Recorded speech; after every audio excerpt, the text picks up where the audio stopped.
Good evening, guys. Today we are canning turkey. And more importantly, it is leftover turkey. I did this purely because people are going to be doing Thanksgiving soon. And, I mean, what do you do with the leftover turkey? Yes, you can freeze it. Yes, you can eat on it. But you can also can it and have it as soups or drain it if you wanted like chicken salad or something. But I personally like it as a soup base, I guess you could say. So all I did, I deboned a chicken and then I made a really, I mean, look at this. I made a rich turkey stock. Rich. This stuff is amazing. It's probably the best batch I've ever made. So we're going to use this and then our turkey. All I did was salt and pepper the turkey when I cooked it, and then of course that has all the yummy goodness that I would normally put in a stock. We're going to can it in quarts because again, that's okay. Again, I'm going to use it as a soup base, so I want it to be enough to feed at least me and the kids, or me and my husband, or whatever. Also, over here, I don't know, can you see over there? Yeah. Over here's the fat that I strained off. So I have an entire pint and then another pint of fat. This one is just fat, except for teeny tiny bit of liquid down there. This is actually majority, it's fat. It has fat in it, but it also has a lot of stock. I'm actually going to strain that through cheesecloth and use that as my gravy mix in for Thanksgiving. That's what I'm going to use that for. That way I can already get it done and I don't have to wait on the turkey to do that. But then if I want extra, I can always make more with the drippings from the turkey. But that is so good. I used it in my dressing recipe that I just did, my make-ahead dressing. I used this stock. It is the best tasting dressing. Oh, it's so good. I didn't get it on the video, me taste testing it, but it came out perfect. It's like, I don't know, I'm babbling, but it's good. So I'm gonna clean my jars, get them nice and hot because this is hot, and I'll show you how I put it all together.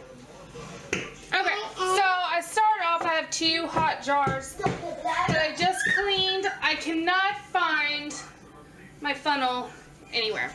But I wanted to show you the turkey. So when I cooked this, I cooked it until just done. I didn't do it over, make it super tender, nothing like that.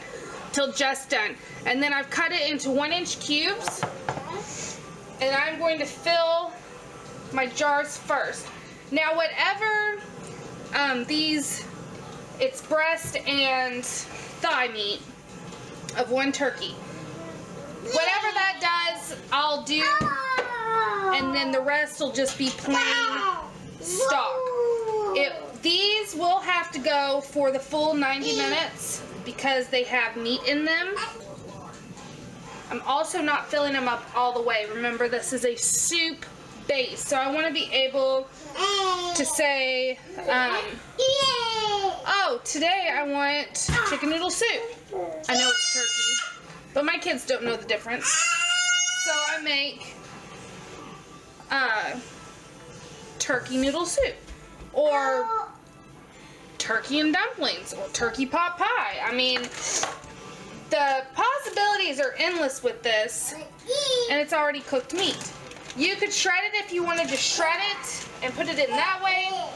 I feel like turkey will sometimes get stringy if it's shredded, so I try not to shred it if I can help it. Okay, so that looks good. And this will go for 90 minutes, again, because they're quarts and there's meat, at 10 pounds of pressure from my altitude. I'm trying really hard not to make a mess. Look how rich this stock is. I'm telling you, I did good on this. I did real good on this stock. And then of course, I'm gonna wipe the rim of the jar. I have my hot lids waiting. Leave an inch of head space, like so. Bring you down so you can see this. Look at that. Is that not the richest stock you've ever seen? And it is turkey. I don't know if I probably said chicken at one point because I'm so used to doing chicken, but this is turkey. So I'm going to get these going in the canner, and I will bring you back to show you how many we got and what it all looks like afterwards. Also, if you wanted to add vegetables, you could add vegetables to this and go ahead and make it a full-on soup. I just wanted to make it a little more versatile, so I can do it, like I said, pot pie or dumplings or soup. And also, this is a little bit of fat on top. I'm probably gonna spoon some of that out. I tried to get as much as I could out of the stock, but that's a little too much for my liking. A little bit's not gonna hurt anything, but I don't want that much on top of my soup. So here are my jars. They turned out so good. I ended up getting 6 quarts. These have already been washed. I'm getting ready to label them. 6 quarts right now, half filled with the meat and then my stock, my turkey stock. I still have another 3 quarts left, but I'm waiting until after tomorrow because I'll be doing my Thanksgiving. So I'll have more leftover turkey to use to do the other 3 quarts of stock. But I wanted to show you the 6 that I had. I cannot wait to use it. And yeah, I hope this inspires you to put your leftovers back and make it into something even more delicious. I will see you guys next time. Thanks for watching.